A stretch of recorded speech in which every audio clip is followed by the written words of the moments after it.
Music, radio, podcasts. Sport, but not as you know it. Yes, you're good enough. We wish we could take you, but you're a girl. Amazing sports stories from the BBC World Service. The rules were holding her back, so she would have to rewrite them. Listen now wherever you get your BBC podcasts. Welcome to The Inquiry. I'm Charmaine Cozier. Each week, one question, 4 expert witnesses, and an answer. November 2023. The head of Ukraine's armed forces has a surprisingly frank take on his country's conflict with Russia. Just like in the First World War, we have reached the level of technology that puts us into a stalemate, General Zaluzny says during an interview. He explains that using drones and remote surveillance equipment in battle zones means each side knows what the other is doing. That slows down troops advancing and creates a standoff. In a separate essay offering solutions, the general states that fresh tech innovation is the key to cracking it. Until that happens, he says, there will most likely be no deep and beautiful breakthrough. Ukraine's President Zelensky rejects that. His office accuses the general of making the aggressor's job easier. The Kremlin also denies there's a deadlock. So this week we're asking, is the war in Ukraine at a stalemate? Part 1. The Theatre of War. It's a big war. I think people do not understand, or it's difficult to imagine how big Ukraine is and how big the front line is. And so it's natural it's going to take a while. Timothy Milovanov is president of Kyiv School of Economics. He's also a former member of the Ukrainian government. Before leaving it in 2020, his roles included Minister of Economy, International Trade and Agriculture. The stalemate doesn't apply to everywhere in Ukraine. For example, if you look at the Kharkiv northern or Chernihiv or Sumy, which is northeast, there's basically no movements, just artillery exchanges. If you look at east and south, there are continuous battles and continuous probings by both sides. Sometimes as many as 90 or 100 clashes a day, up to 100. On other days, it's 20, 30. Contacts between physical contacts, trench warfare contacts between Russian troops and Ukrainian troops. So no, it's not a stalemate in a sense that there is no fighting. The contact line is actually thousands of miles, and it goes all the way from the north of Ukraine to the south of Ukraine. So that's where the direct contact is. That's one part of the war theater. The other part is Crimea. Crimea, which is internationally recognized as part of Ukraine, was annexed by Russia in 2014. The peninsula is home to the headquarters of the Russian Navy's Black Sea Fleet. The logistics hub is also a strategic target. I'm not a military expert, I'm an economist, but I'm a game theorist. My career is built on studying the conflicts and the strategy of conflict in particular. So from that perspective, I think the real prize is Crimea. Ukraine has the capabilities to make Crimea untenable for Russian military and degrade Russian capabilities there. And Crimea is very, very vulnerable. It has this small land bridge. Of course, it would be ideal to cut it off completely, but that has not succeeded yet, or at this point. And then there is the Kerch Bridge, which connects the mainland of Russia with the occupied Crimea through a very small, tiny bridge. So I think the war, or some incentives for the war, will continue as long as Crimea continues to be an attractive base for the Black Sea Fleet. Have there been any recent significant gains or losses on either side? There are successes in around Bakhmut for Ukraine. There are advances around Zaporizhia, and there are more recent advances in the area of Kherson. So Kherson is the most south, closer to Crimea. All of them are intended to cut through the land bridge which Russia has established between mainland Russia and the occupied Crimea. Russia, on the other hand, has been pushing back in Avdiivka, which is not far from Donetsk, but all of this is relatively small compared to the area either that Russia has taken in the beginning of the war or after the invasion, or Ukraine liberated in the first year. Russian troops invaded Ukraine in February 2022. The plan was to overturn Ukraine's government within days. I think the key here is the resilience and resistance and the will of the Ukrainian people. On the first day or second day of the war, when Kyiv was under siege, Ukrainian government allowed people to join territorial defense and give out weapons to them. And in the first day, I think there was 18,000 Kalashnikov machine guns that people took to fight. So, I think Russia didn't expect that, and the world didn't expect that. 21 months later, Ukraine has been able to push back Russia quite a bit. In that sense, I think it's strategic victory for Ukraine and for the world by showing that Russia's military could be controlled. I mean, it's a lot of work to control it. It's a lot of work to push it back. It's not easy. It requires resources, but it can be done. And it's a very different perspective on Russian military, on its capabilities, than it was just before the invasion. And I think Ukraine is much more committed because it's a survival fight for Ukraine. Ukraine is going to continue to resist because it's not Zelensky, it's actually the people of Ukraine. And now we have millions of hardened soldiers for whom it has become personal. And I think we tend to forget that it's really not about territory in the longer run. It's about existence of Ukraine and ability to protect itself from Russia, and immediately now it's about protecting our people. Part 2. Putin and the long game.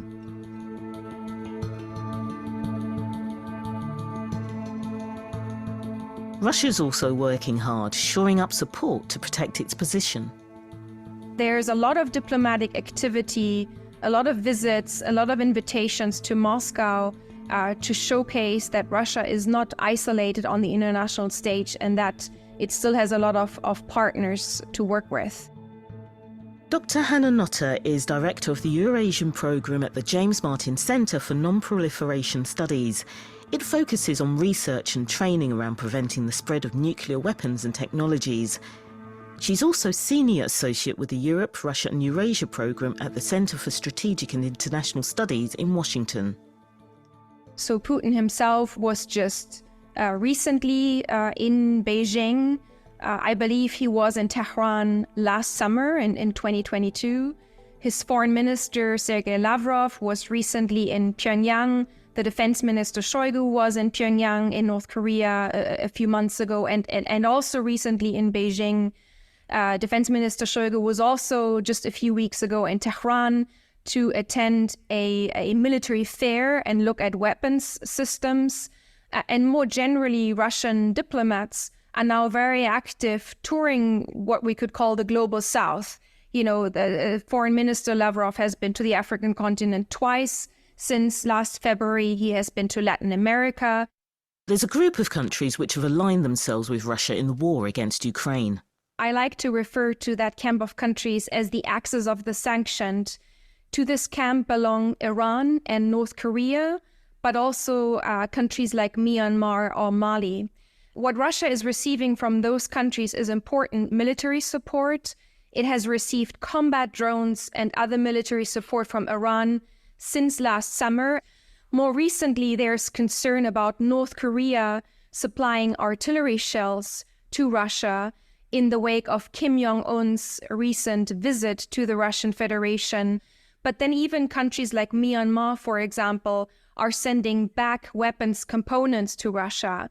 And the concern is that even though neither of these countries are particularly powerful in their own right, in the aggregate, the defense support that they are providing to Russia will be meaningfully felt on the battlefield as Russia wages this war of attrition against Ukraine. What are they getting in return for that support? Things are still in motion. We haven't yet seen the Russians supplying specific defensive systems or equipment to Iran, but there's a lot of concern that the Russians will send fighter jets air defense systems. And the United States has also seen indications that Russian technicians are assisting Iran with their missile program and space-launched vehicle program, which would be of considerable concern. Regarding the North Koreans, the situation is a little bit different. Here, the concern is that Russia will help the North Korean space program, which has faced obstacles in the past, as well as potentially the submarine program. Of course, Russia is also stepping up its military assistance to, for example, the military juntas of the Sahel, so Burkina Faso or Mali, for example, as well as to a country like Myanmar, which has also assisted the Russian military. Dr. Hannah Notter says the axis of the sanctioned are united by mutual aversion towards the West. I do believe that for Putin, this contest is not just over Ukraine, the territorial configuration of Ukraine, and it's not even just over a sphere of influence that Russia thinks it is entitled to claim in Eastern Europe. He wants the Western dominance to end. So I think a sort of shared desire to take on the current international order, which is perceived by these countries as being overtly dominated by the West, is also a glue that holds them together and that propels their cooperation forward. Russia is one of the most sanctioned countries in the world. Western powers have terminated trade links and frozen assets to try and weaken it. But there are many countries across the globe that have been reluctant to stop doing business with Russia, that have their own, economic and security relationships with Russia. And so whether it's Russia still being able to sell considerable amounts of oil to China and India, to benefit from third countries being willing to conduct roundabout trade into Russia, so to transport Western goods through their own territories into Russia, which applies to countries in Central Asia and the South Caucasus or Turkey, for example. I think in the aggregate, all these measures have helped Russia withstand the blow from Western sanction and Western decoupling to some extent. And so I do worry that Russia is very much in this for the long run, that it calculates that if it wears Ukraine down in a long war of attrition, sooner or later the West will frail and will tire in its support for Ukraine. So I very much believe that Putin is thinking the long game here.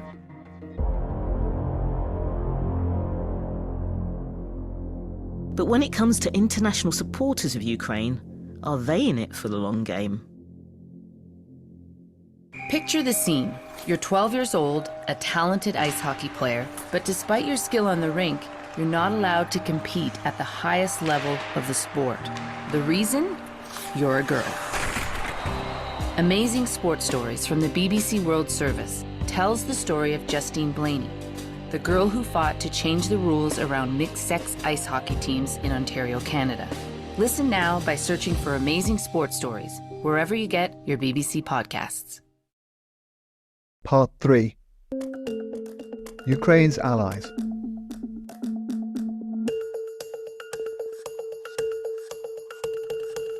Now, by far, the U.S. is the biggest provider of aid to Ukraine.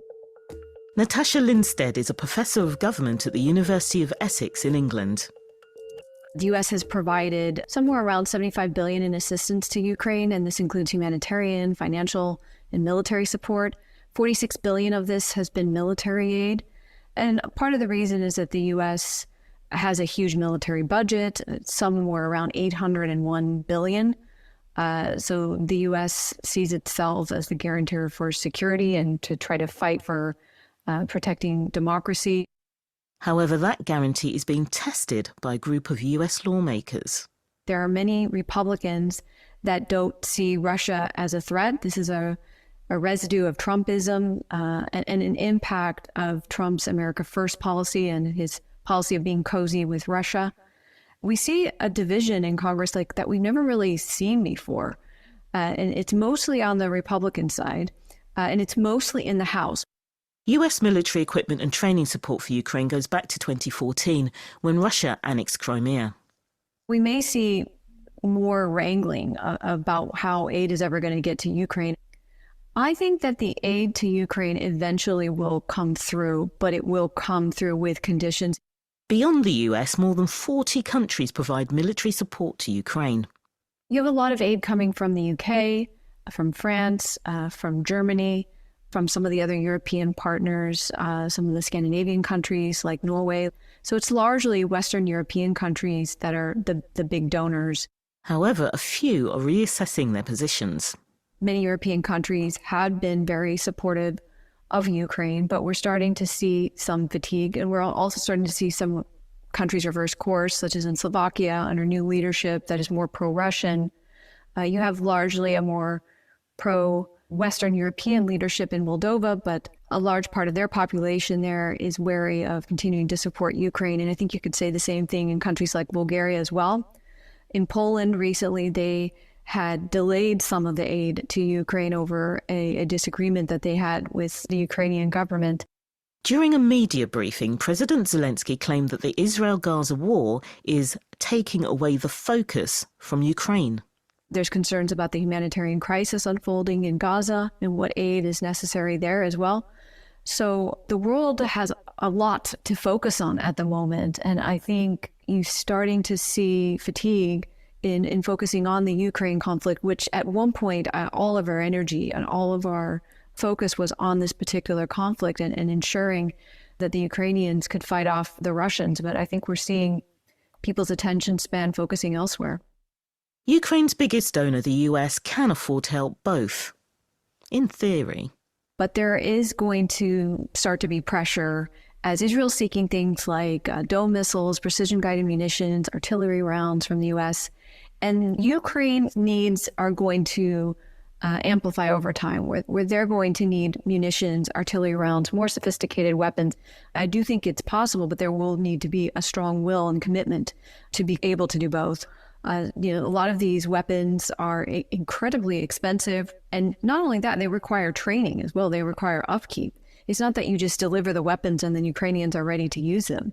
This, of course, requires a lot of resolve to feel that it's worth it and that attentions should be focused on that and maybe not elsewhere. So I think Western countries are hoping they can somehow manage to push Ukraine over the line, but they're seeing that this conflict is going on for much longer than they would have hoped, that it could be going on for decades. But generally speaking, the Western countries want to stand behind Ukraine to the best that they can. Part 4. The End Game.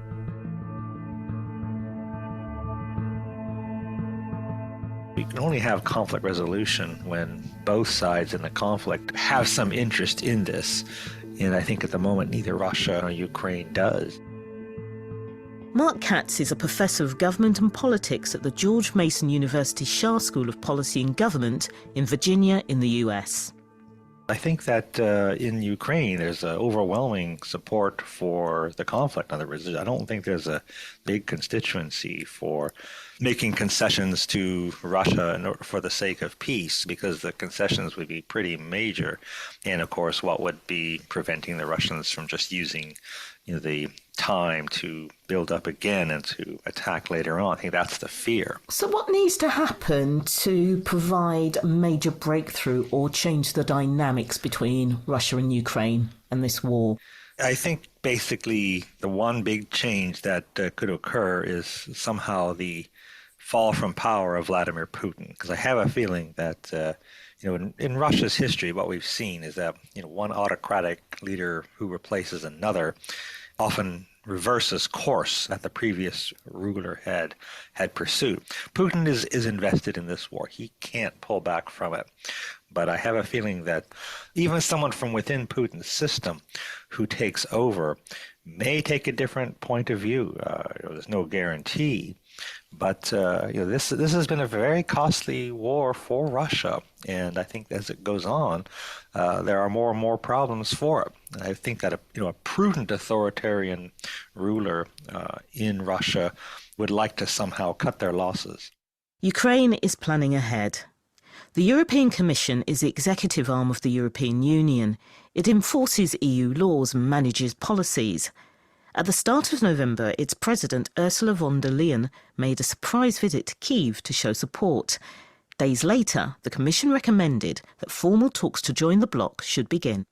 Obviously, EU membership for Ukraine will take many, many years, but I think it would be a sign that this is going forward. Remember, in 2013, 2014, Russia even objected to the idea of Ukraine signing an association agreement with the EU. Now, they're actually talking about Ukrainian membership. In other words, Putin's policies toward Ukraine have backfired. And instead of keeping Ukraine away from the EU, obviously the EU and Ukraine are drawing closer. I personally think that's a very positive sign. I think that the idea that Ukraine is to be anchored in the West sends a signal to the Russians that they're not going to be able to somehow carve Ukraine out as a separate space which they can dominate and the West will concede. So I think it's a sign to Putin that certainly Germany, which I think they had high hopes of defecting from the supporters of Ukraine, might not do so. Ukraine has also applied to join NATO. Members of the transatlantic military alliance agreed that will happen eventually, but not while the country is under attack. If Ukraine became a member while the war was going on, I don't think that all NATO members would necessarily send combat forces to Ukraine and join in the fighting. But clearly, NATO countries would be more associated with it, and there'd be a risk of a NATO-Russia conflict. And of course, unfortunately, that gives an incentive to Russia to not allow the war to end. If the war ends, then Ukraine can join NATO, which is what Russia doesn't want. This time next year, it's the US election, so how might that result affect Ukraine? Well, that is a very important question. This 2024 election, could have a huge impact if, for example, Donald Trump was elected president. It's not clear, how much he would support Ukraine. Although I have to point out that even when he was president, the U.S. gave more assistance to Ukraine than the Obama administration did. So it's just not clear with Donald Trump what he's going to do. I really think that the way that this war will end will, whether some dramatic change in Russia occurs that leads to a change of leadership and a change of policy, or if there's a collapse of Western support for Ukraine. Those are, I think, the two things that each side is waiting to see happen.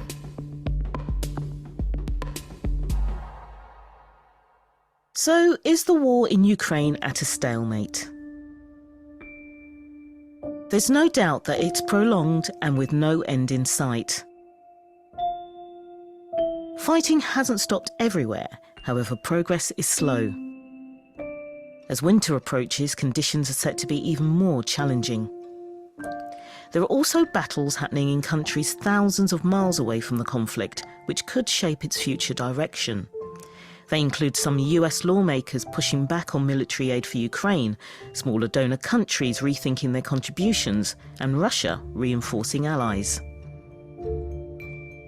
Meanwhile, the view on the ground from Ukraine's top military official is clear. Technology, not tanks, will determine which side advances in this war. This edition of The Inquiry was presented by me, Charmaine Cozier, produced by Philip Revel, and researched by Matt Towson. The editor is Tara McDermott and technical producer Richard Hannaford.